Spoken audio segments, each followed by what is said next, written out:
Like my colleagues, I too want to honor and express my gratitude for my friend and colleague, Senator Dean Heller.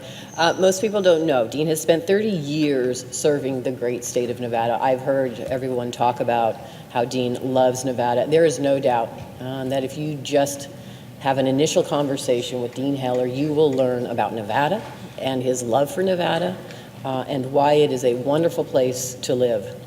He has advocated for the people of Carson City as a member of our Nevada State Assembly. He served as Nevada's Secretary of State, where he made Nevada the first state in the nation to adopt paper records for electronic voting machines.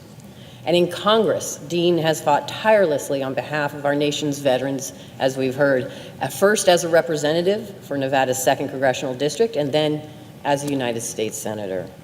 And I have watched Dean and have had the honor to work with him now across the aisle. When I first came here to the Senate as a junior senator, he warmly welcomed me. And we had a conversation about how we could work together, although we don't see eye on everything, but how we could work together on the best interests of the state of Nevada.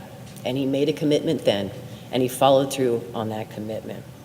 So together we had worked to do so many things on behalf of the great people of the state of Nevada. We worked on critical infrastructure. He's worked to support our local law enforcement, fund programs, as you've heard, for veterans and seniors and low-income families.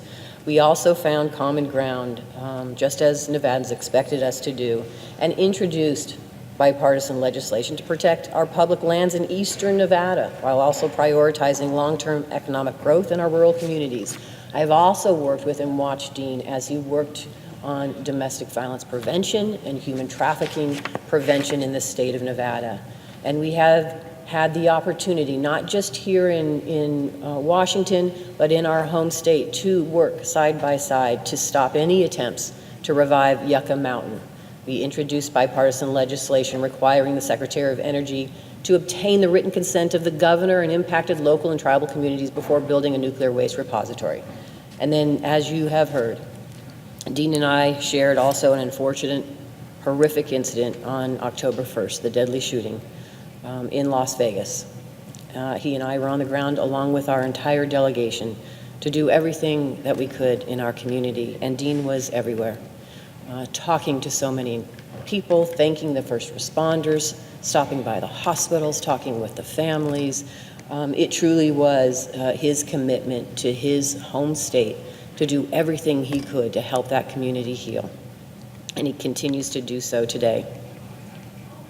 The one thing that I do know, as a Nevadan, born and raised just like Dean, that when it comes to our beloved state, it is about putting that state first, the people there, and uniting and coming together to make sure that we are working together, no matter the climate, no matter the partisanship that we see here in Washington. It is about what we can do every single day to work together. And I thank him for that commitment. I thank him for his willingness to bring this junior senator in and have the conversations about how we can work together to the benefit of our community.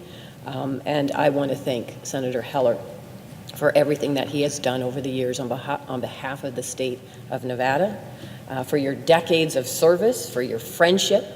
I wish you and Lynn and your beautiful children and grandchildren the best in this new chapter of your life.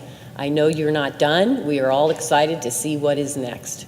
So I thank you, my friend, and I look forward to working with you in the future as well. Thank you for your commitment, and I yield the floor.